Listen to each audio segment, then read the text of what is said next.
vamos a arrancar entonces considerando algo que publicó un diario español que dice: Spengler lo sabía. Sabía que las civilizaciones, como las personas, envejecen, se debilitan y se derrumban por su propio peso. Pero, ¿qué ocurre cuando un viejo se niega a morir? Fíjense en Europa, un continente en la fase final de su consumo, silbando eslóganes huecos como democracia y derechos humanos mientras sus ciudades arden y sus fronteras se disuelven.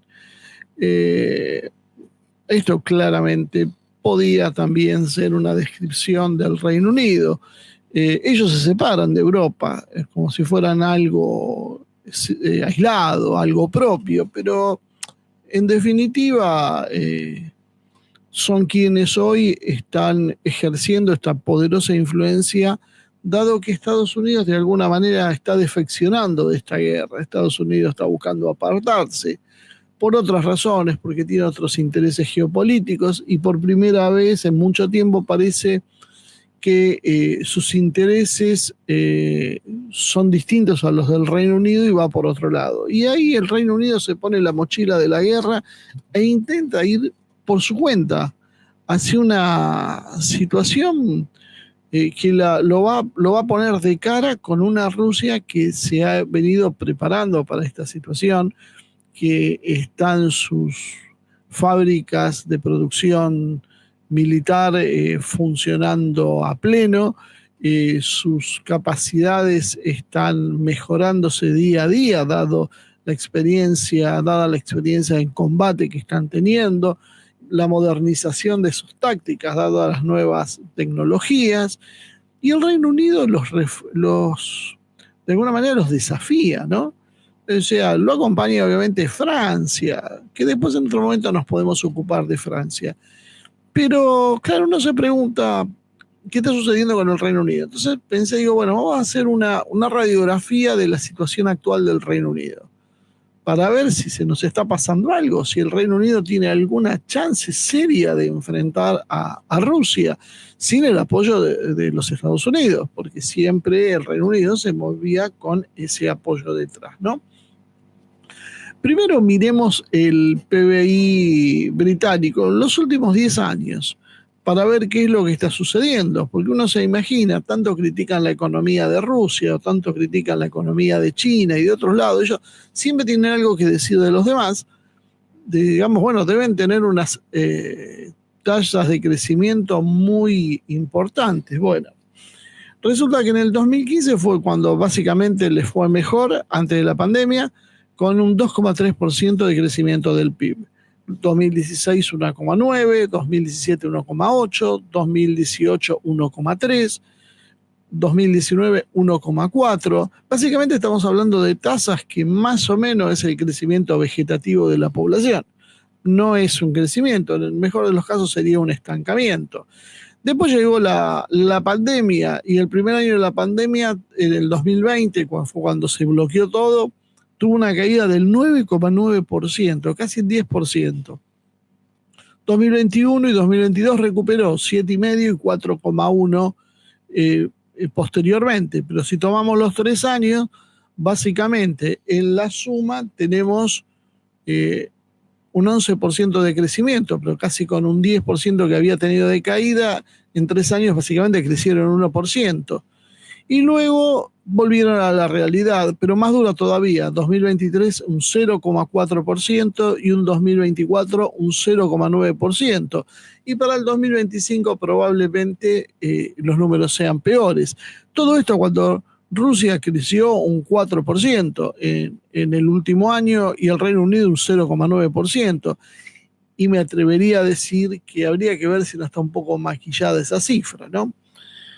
Evidentemente el Reino Unido está en una mala situación económica, la situación del Brexit no ha ayudado, el Reino Unido se dispuso con la salida del Brexit a relanzarse como poder mundial, una Gran Bretaña que volvía al mundo, volvía a liderar el mundo con esas pretensiones. Bueno, las pretensiones fueron más grandes que los hechos, y es algo que parece que le viene pasando últimamente al Reino Unido bastante seguido, ¿no? Sus ideas van por un carril y la realidad va por otro. Ahí tienen, ahora que está de moda todavía, aunque se está yendo ya, hablar de autopercepciones. Se autoperciben una potencia y sus números no lo ayudan. 5 años después de salir de la Unión Europea, la economía británica ha sufrido, especialmente en el comercio de bienes, debido a las barreras comerciales, porque claro, al salir se le complicó un poco el panorama, y ya el 55% de los británicos consideran que la salida del Brexit fue un error y aboga por volver a acercarse a la Unión Soviética. Bueno, esto es muy interesante porque los británicos siempre despreciaron, inclusive en el momento de mayor aproximación, siempre siguieron manteniendo su libra, siempre su economía la despegaron, las decisiones las fueron teniendo ellos. Y querer volver a esta Unión Europea, que tampoco es algo floreciente, es bastante curioso, ¿no? El Reino Unido, paradójicamente, viene desmantelando su problema social, su estado de bienestar.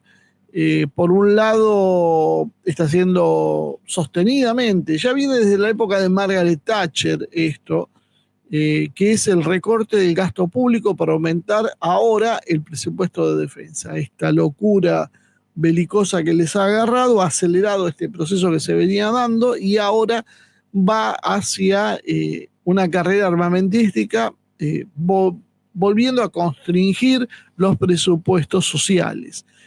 Esto genera una preocupación y un aumento de desigualdad social. Está sufriendo cierre de industrias claves. Empresas como Switch Mobility están considerando cerrar sus plantas en el Reino Unido debido a la incertidumbre económica y a la lenta transición a vehículos eléctricos en el transporte público. Los servicios públicos están sufriendo una profunda degradación, algo que está pasando, diría, en casi todo el mundo occidental, ¿no? Uno a veces se asombra, pero cuando uno mira cómo viven los chinos, evidentemente, más allá de las críticas a su sistema social, que si es coactivo y demás, la realidad es que los chinos año tras año viven en una mejor condición, mientras que en el resto del mundo año tras año se degrada la sanidad, se degrada la educación, sube la pobreza. Y en el Reino Unido ahora también, un país donde la flema británica tomaba cuerpo, donde eran el modelo de la seriedad, bueno, hay mucho problema con la corrupción política, de todo tipo, desde la sexual a la económica, lo que básicamente también se refleja en una peor calidad de vida para los ciudadanos, pero también en una desconfianza con las instituciones. Fenómenos que no se veían en Occidente hace unas décadas atrás, donde siempre eran como ejemplos a seguir. En los últimos años, el Reino Unido ha enfrentado una serie de desafíos económicos que han impactado negativamente en los ingresos generales, y que han causado mucho malestar social. Desde el fin del 2021, después de la pandemia, el país empezó a sufrir un aumento exponencial del costo de vida, los precios de los bienes esenciales han aumentado rápidamente, no siendo acompañado por los ingresos medios de los hogares, y esto resultando en una caída precisamente de la calidad de vida, y la situación afecta a gente de bajos recursos que cada vez necesitan una proporción mayor de sus ingresos para las necesidades más básicas. Además, ustedes ven que nos pasa en la Argentina, nos pasa en todos lados, los alimentos, la energía, las cuestiones que hacen a lo más importante en la vida, lo que uno no puede prescindir, ¿no? Que no son artículos de lujo, son los que aumentan más por encima del resto de la inflación, ¿no? Y en el Reino Unido esto se nota, por supuesto que un argentino te diría, bueno, pero vive mucho mejor que nosotros. Sí, lo que pasa es que para los términos británicos y de lo que era el primer mundo, bueno, el proceso se está dando en un tobogán absolutamente marcado, ¿no? Las estadísticas más recientes nos dicen que el 10% más pobre de los hogares británicos ha crecido en un 20% en comparación a lo que sucedía antes de la pandemia, en el año 2019-2020, representando una reducción de ingresos de 4.600 libras en términos reales. Esto es más o menos unos $5.500 aproximadamente, en términos reales durante el periodo 24-25. La disminución de los ingresos y el encarecimiento de vida ha provocado, entonces, como decíamos, un descontento social, lo cual se tradujo en huelgas y manifestaciones en diversos sectores, reflejando que hay insatisfacción con las condiciones de vida, y tanto económicas como laborales, ¿no? Como respuesta a la crisis, el gobierno británico ha implementado medidas que tienen que ver con apoyo financiero de 500 libras a las familias más vulnerables para enfrentar el aumento del costo de vida, lo cual ha sido considerado absolutamente como insuficiente por los distintos sectores sociales. Fíjense que esto también está pasando también mucho en Occidente, ¿no? Se destruyen los ingresos genuinos y hay ayudas que siempre, primero, no compensan ni de casualidad lo que se perdía con un ingreso genuino. Es decir, yo trabajaba y cobraba, para yo ahora poder vivir con el mismo nivel que antes, necesito una ayuda. La ayuda es mucho menos de lo que perdí y además es una ayuda dada magnánimamente por el político de turno, y eso genera muchas consecuencias en el orgullo de cada uno, en la paciencia, en la visión del Estado y en el clientelismo político. La combinación de una inflación persistente, políticas de austeridad y secuelas económicas del Brexit han generado un modelo que desafía la solidez de la economía británica. La Oficina de Responsabilidad Presupuestaria ha reducido las previsiones del crecimiento del PBI, o sea, básicamente del 0, ¿cuánto era que les había dicho en el último año? Del 0,9 todavía se piensa que se van a reducir más todavía, o sea, básicamente están entrando en un periodo de recesión. Y las ideas, yo creo, aquellos siempre optimistas que dicen, bueno, vamos a ver cómo es el proceso de recuperación, bueno, evidentemente, por lo menos por lo que se puede avisorar, no va a haber recuperación. El Reino Unido también está sufriendo una crisis de política y de descontento ciudadano.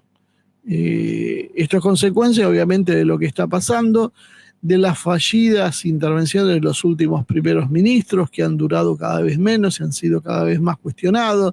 Ni Rishi Sunak, ni se me fue el nombre de la primer ministra anterior que tuvo una salida efímera, que estuvo muy pocos meses en el poder, ni el actual Starmer pueden realmente haber hecho otra cosa que producir más desagrado en la ciudadanía. Y sobre esta situación, Starmer ha decidido aumentar el 2,5% el gasto de defensa, al 2,5% el gasto de defensa, comparado con tomando en cuenta el PBI, ¿no? Y esto lo va a financiar con recortes sociales, cuando desde la Unión Europea, desde la OTAN, se pide alegremente que se aumenten los presupuestos.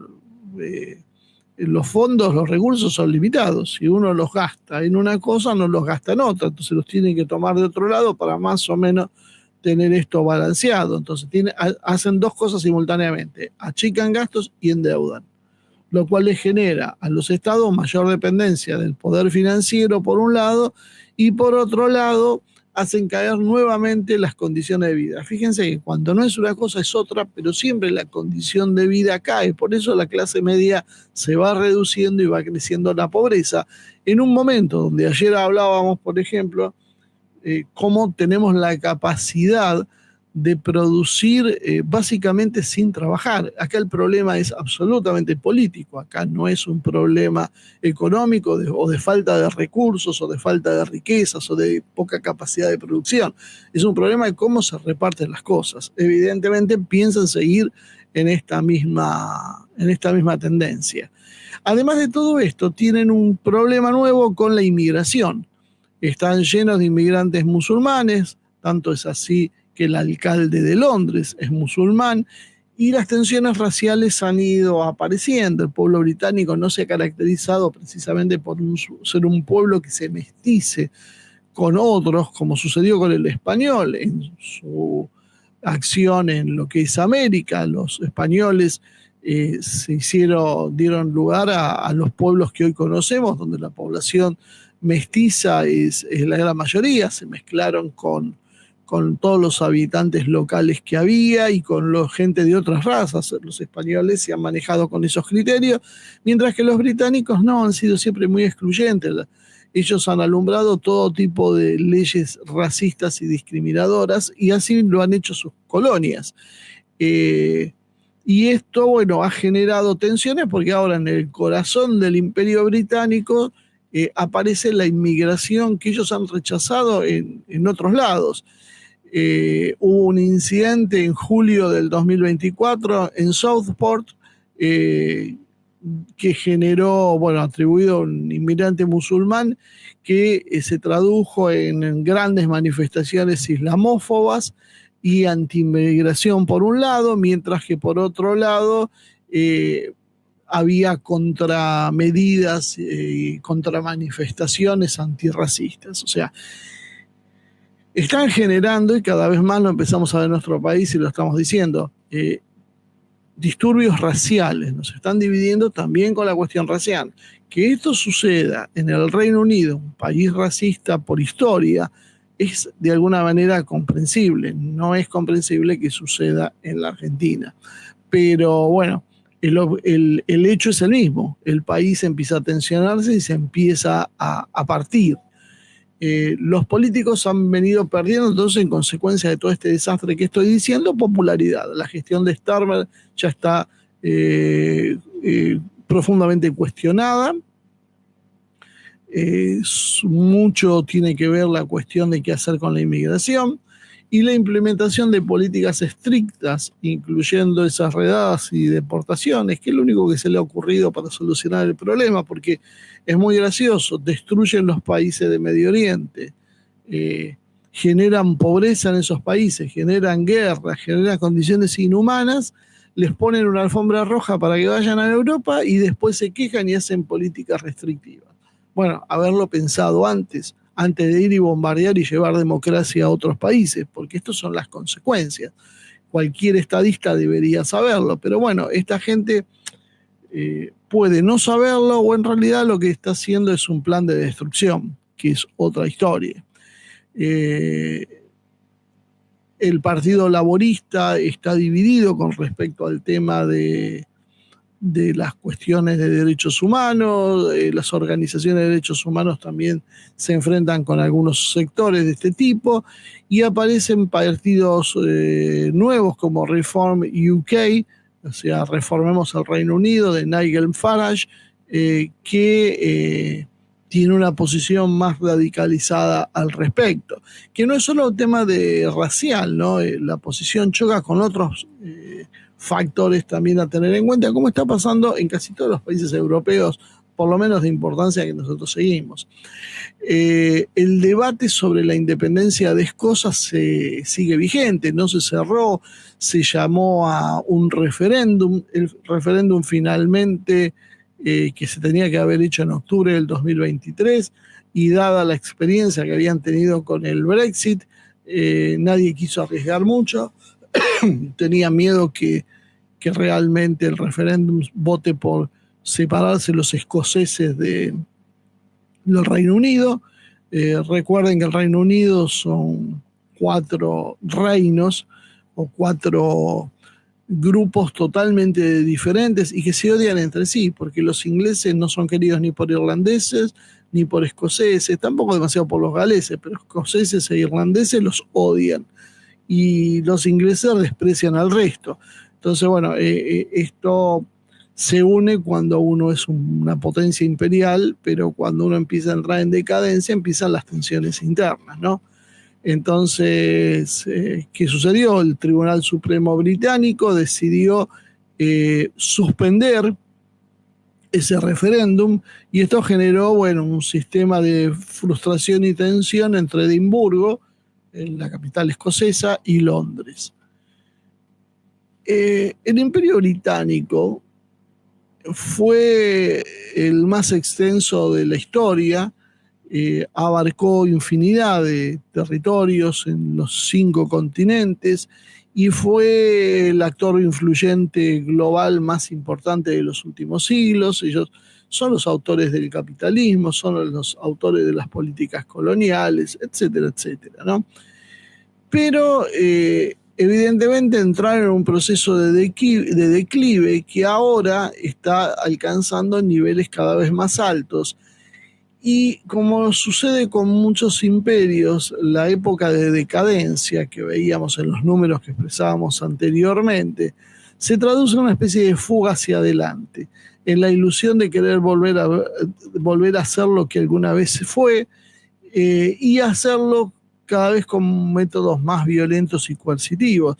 Ese es uno de los problemas que también tiene que tener en cuenta Estados Unidos, porque las políticas de Trump, de alguna manera, no son políticas propias de alguien que quiere ser fuerte, sino son políticas propias de alguien que experimenta debilidad y las quiere frenar esa caída, esa debilidad. Políticas de alguien que es fuerte son las de Rusia o de China, porque ellos no levantan el tono de voz, tratan de pasar desapercibidos porque están en auge, están en ascenso. Los que gritan, los que golpean la mesa y amenazan son los que están cayéndose para tratar de evitar lo inevitable, ¿no? ¿Por qué el Reino Unido cayó? Bueno, múltiples factores. Empezó a perder capacidad productiva, empezaron a aparecer otros competidores, porque en primer lugar, dejemos claro, no hay nada que es para siempre. Es lo mismo que pasa con aquellos que creen que el dólar de Estados Unidos nunca va a caer.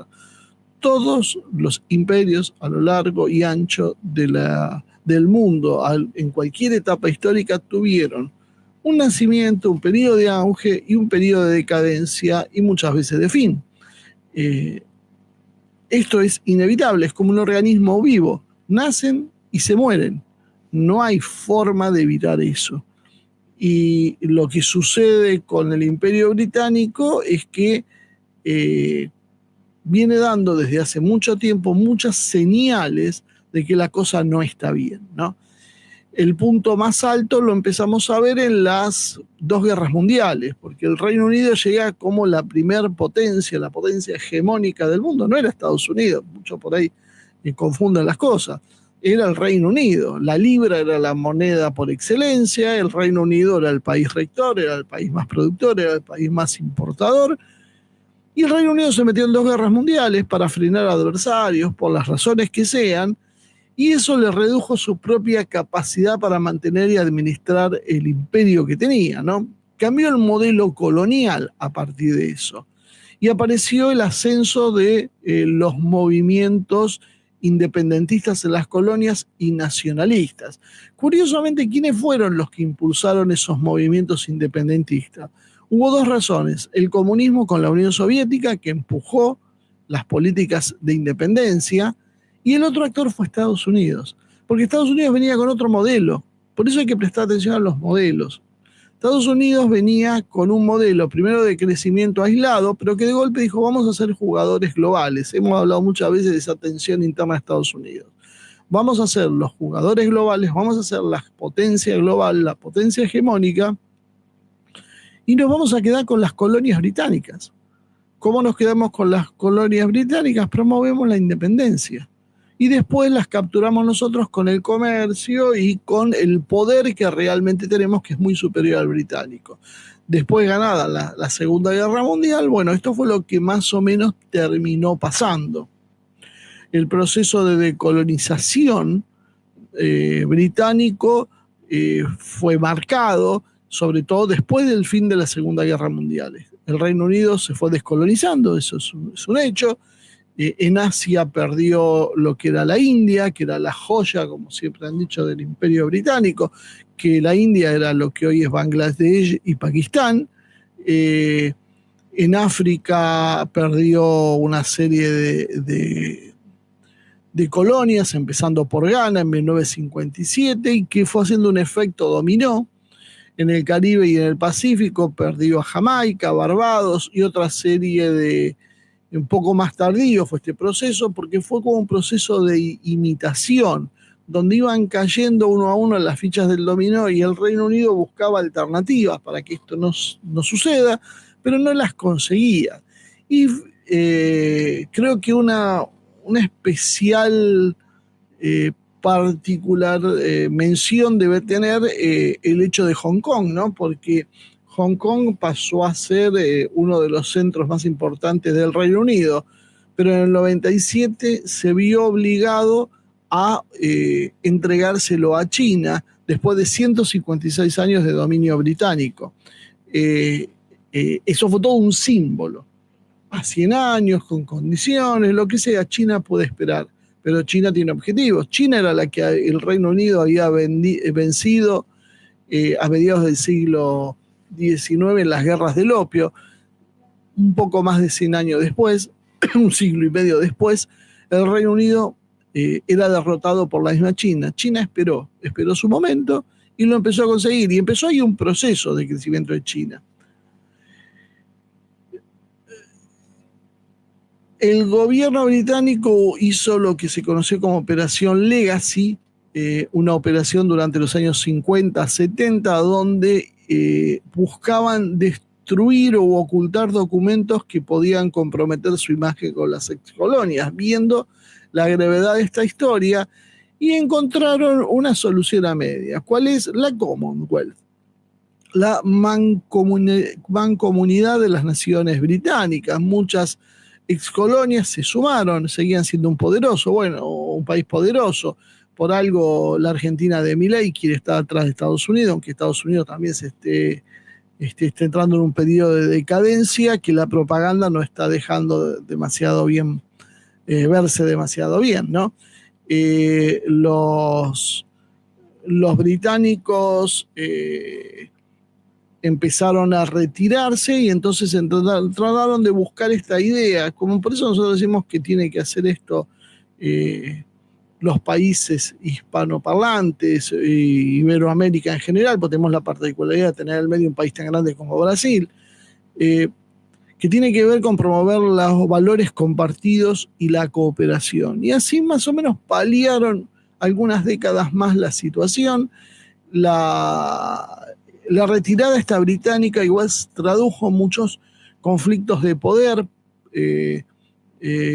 vacíos, donde surgían nuevas fuerzas y aparecían naciones independientes que pugnaban por distintos modelos.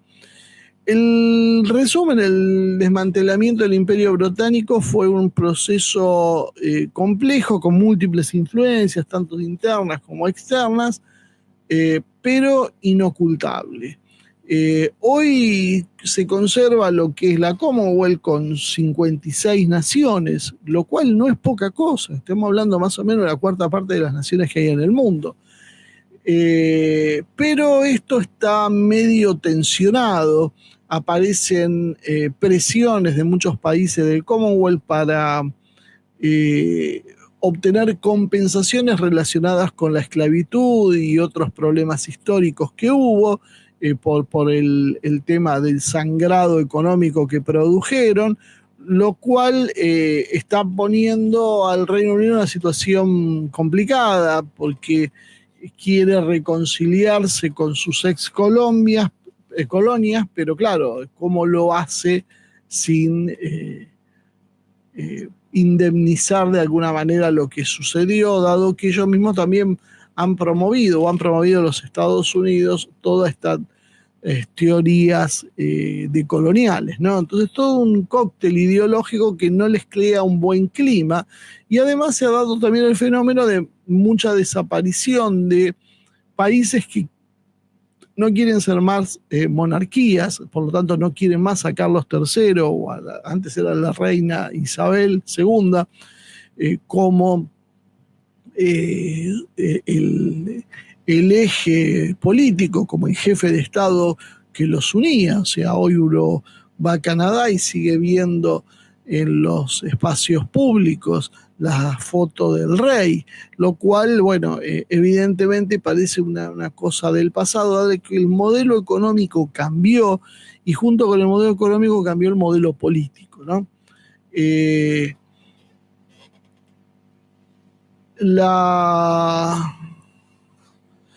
La Commonwealth, para evitar perder espacios, dado que muchos países fueron yéndose precisamente por estos cambios, empezó a abrir las posibilidades de ingresar.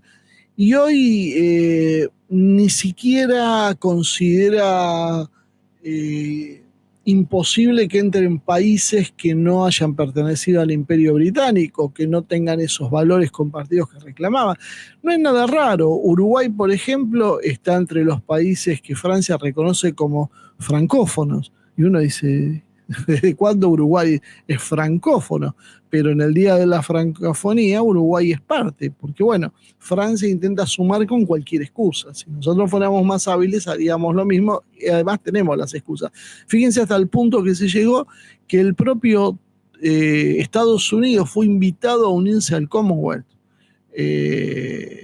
Carlos III los invitó, pero bueno, con la llegada de Trump esto parece una idea que no va a prosperar demasiado. Y en cuanto al tema financiero, bueno, fue algo central en la evolución británica, la revolución industrial, y terminó consolidando el papel de influencias económicas. A partir de la Primera Guerra Mundial, esa influencia que tenía la City londinense empezó a perder espacios de a poco. La Reserva Federal le trajo un equivalente que antes no existía y que empezó a traccionar capitales para Estados Unidos, y el resto de la emergencia de otros países empezó a cuestionar esto. Pese a todo, Londres sigue siendo, según el centro financiero, el índice de centros financieros globales en el año 2022, era el segundo centro financiero global detrás de Nueva York, para que veamos que todavía siguen conservando muchas de sus antiguos laureles. El Banco de Inglaterra y la Bolsa de Londres son ejemplos de todavía instituciones que siguen siendo pesos pesados de las finanzas internacionales. Pero bueno, con la idea del Brexit, como decíamos, la cosa se complicó un poco. Londres lo que ha demostrado en los últimos siglos, que a diferencia del Imperio Español, que básicamente se derrumbó en menos tiempo y con mayor fiereza, Londres ha tenido más capacidad de adaptación y resistencia, ¿no? Y sigue mostrándose de alguna manera como parte de un pilar importante de los medios financieros internacionales, ¿no? Sigue siendo, cuando uno habla de las finanzas internacionales, sigue considerando a Londres como un eje. Esto sin hablar después de su influencia dentro de la masonería y dentro de otra visión, por decir un poco más underground, que permite ver ramificaciones de la influencia británica no tan explícitas como las que estoy mencionando. Y el otro problema que tiene el Reino Unido, el más grave, o uno de los más graves, y que tiene que ver con la charla de hoy, es el desastre militar que están sufriendo. Tengo algunos datos para tener en cuenta y saber más o menos de qué se trata. En los años 80, cuando se produjo la Guerra de las Malvinas, las fuerzas británicas tenían un ejército de más de 300.000 efectivos regulares.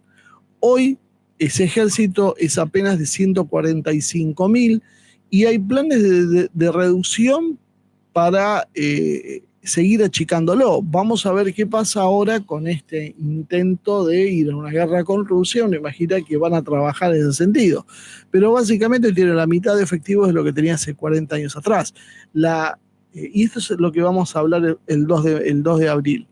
El Reino Unido que Argentina enfrentó no es el Reino Unido actual. Eso también tenemos que tener un baño de realidad, porque si a nosotros nos ha ido bastante mal en este periodo, al Reino Unido le ha ido tan mal como a nosotros o peor. Y en otras cuestiones que podemos ver, ¿saben cuántos tanques hay, por ejemplo?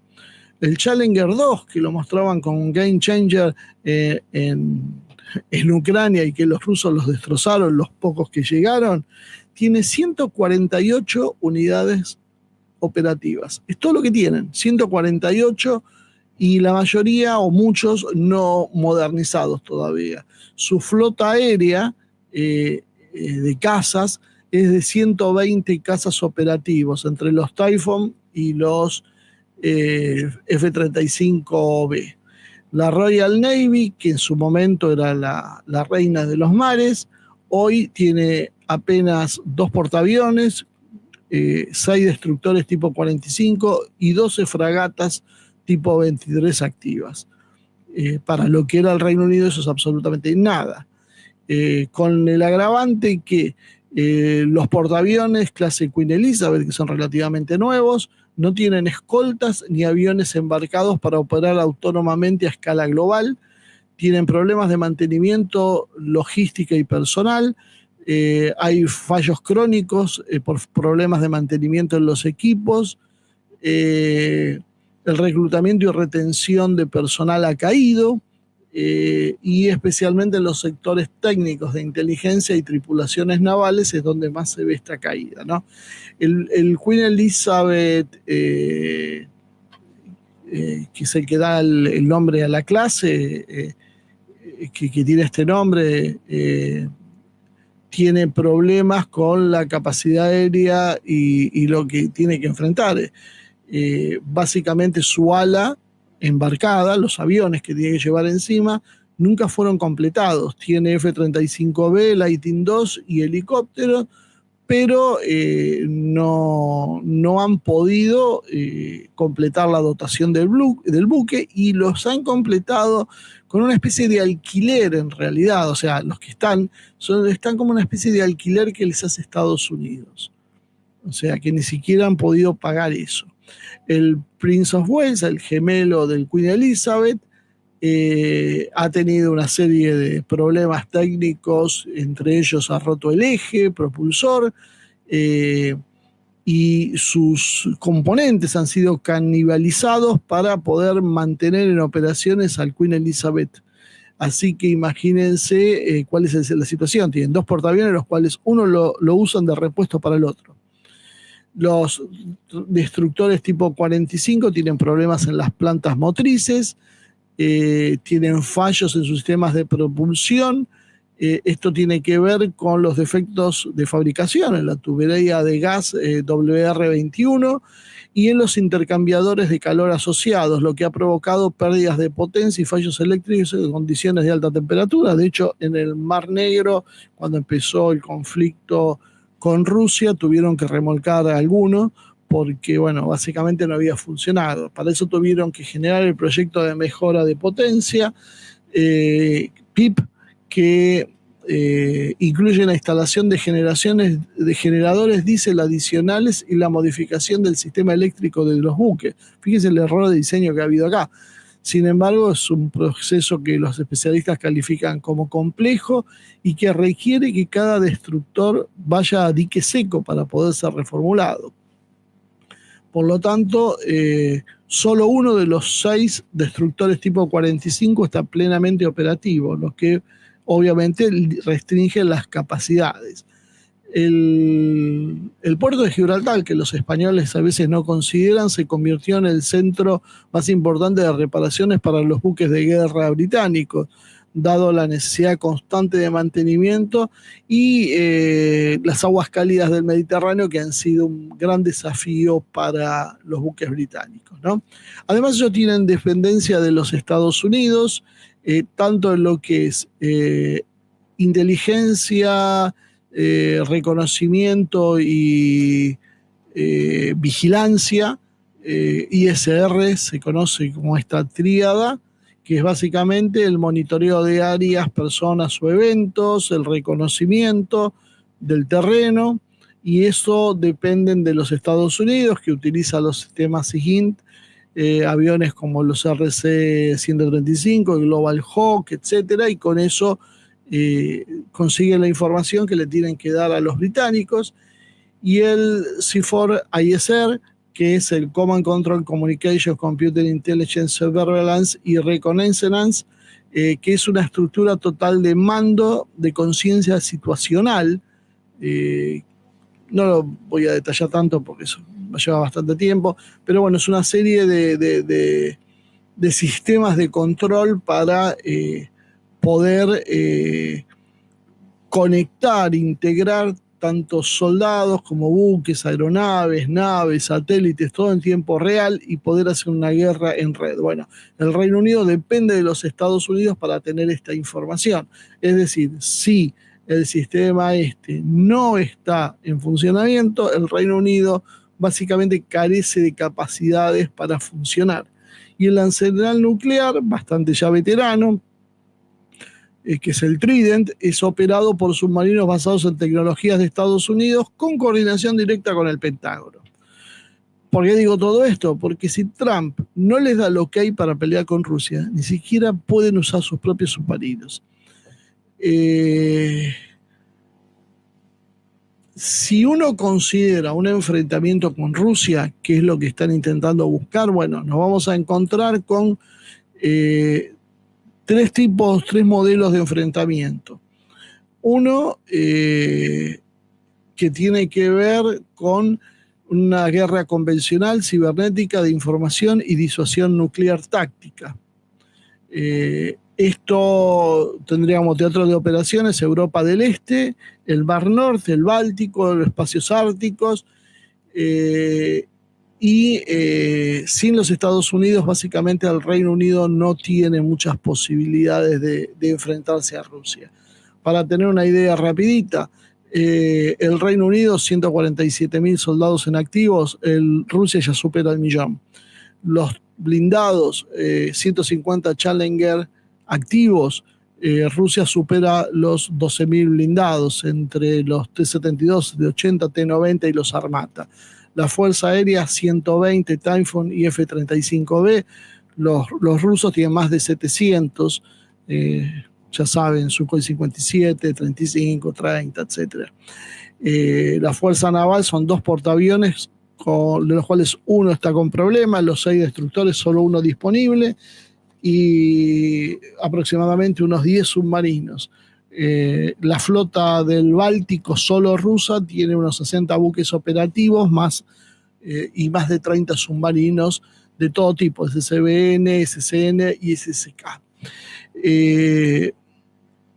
El alcance que hablábamos, ISR o C4ISR, es limitado sin Estados Unidos, básicamente inexistente. El de Rusia es independiente y con capacidad satelital propia. La logística y energía es insular, lo cual la hace limitada. Bueno, Rusia tiene una logística mucho más amplia, con líneas interiores y profundidad estratégica que no tiene el Reino Unido. Ya hemos hablado de la profundidad estratégica muchas veces. Y armas nucleares tiene 4 submarinos Vanguard, dependientes de la infraestructura y de la doctrina de la OTAN y de los Estados Unidos, mientras que Rusia tiene la tríada completa, es decir, submarinos, misiles en tierra y bombarderos estratégicos, y no depende de nadie.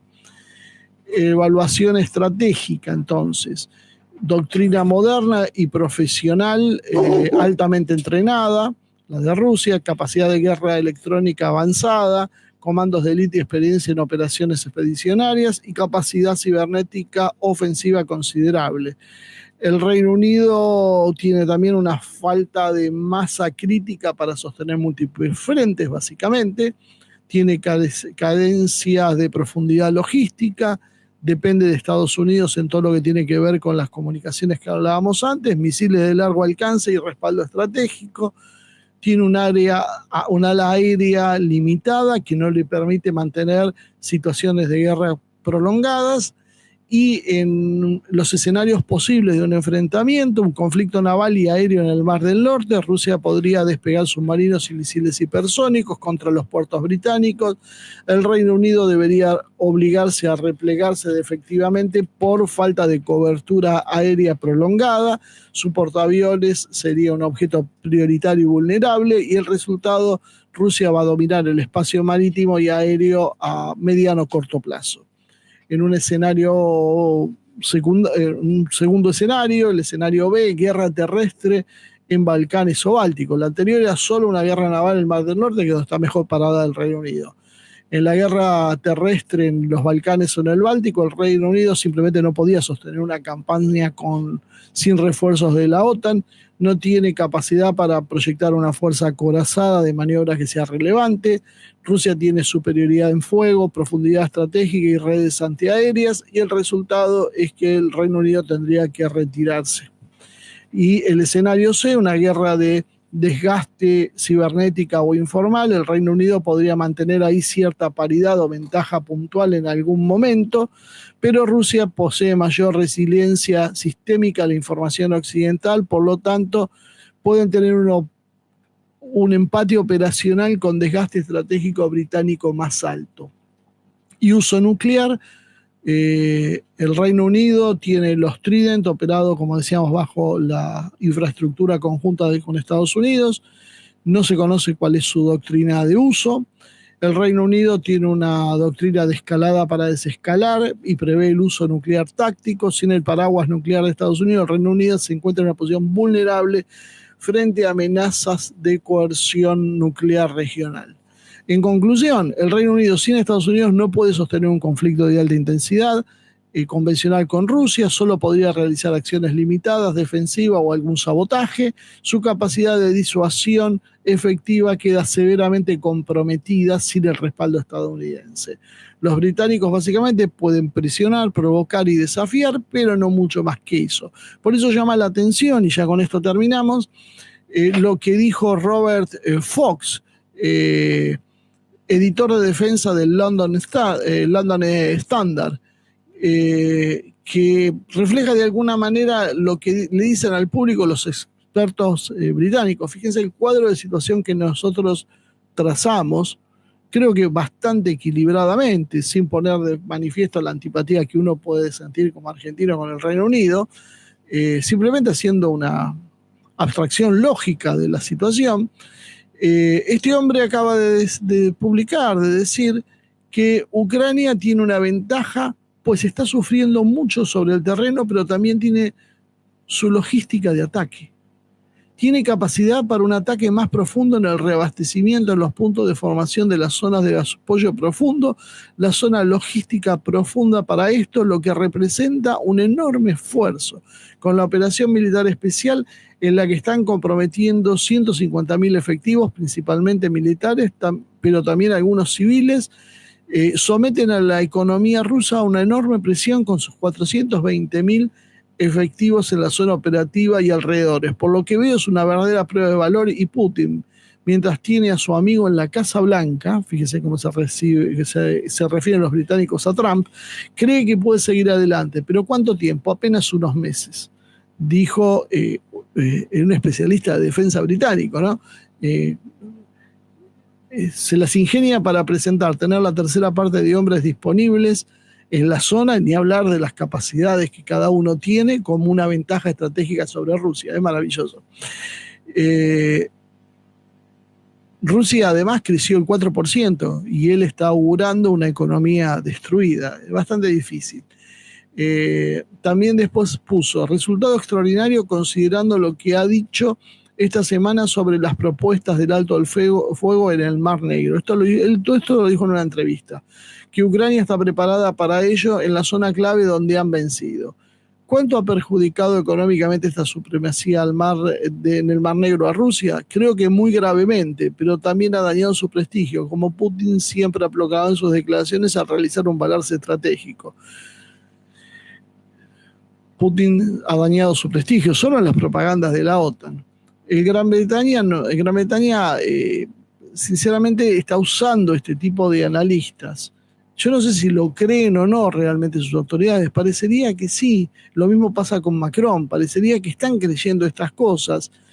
Y bueno, eso también explica de alguna manera por qué Trump no los considera serios, y Vance aparece y dice: estamos cansados de tener que sacarle las castañas del fuego a esta gente. ¿Por qué? Porque evidentemente el estado de debilidad del Reino Unido es manifiesto. Van a chocar con alguien infinitamente más potente y todavía creen estas situaciones. Nada de lo que hagan puede ser considerado serio en estas condiciones. Por eso Estados Unidos tampoco los toma muy en serio hoy. Y después termina diciendo, creo que todo lo que hay en la coalición de los dispuestos, esa es la payasada que inventaron ahora con Macron, dispuestos son aquellos que quieren ir a combatir con Rusia, y no hablemos de las Fuerzas Armadas en ese momento. ¿Ven algo diferente sobre Ucrania ahora de lo que ve Estados Unidos? Y es simplemente esto: tienen que trazar una línea en Ucrania porque ven una Rusia guerrera, cuya economía, así como su gobierno, está dedicada a ser un régimen militar en este momento, y la amenaza de eso que representa para lo que es Europa del Este, pero también para Europa Occidental. Es maravilloso la conclusión, y es a la vez preocupante. ¿Por qué? Porque esta irrealidad que está invadiendo a los británicos y está empujando a Europa, y esto está llevando a un problema que puede derivar en una guerra con Rusia directa, y que Rusia tranquilamente puede utilizar armas nucleares. Y si el Reino Unido o Francia intentan usar armas nucleares, veremos la desaparición simplemente de estos dos países del mapa geográfico del mundo. Así que bueno, esto es un poco lo que hoy hemos preparado para ustedes.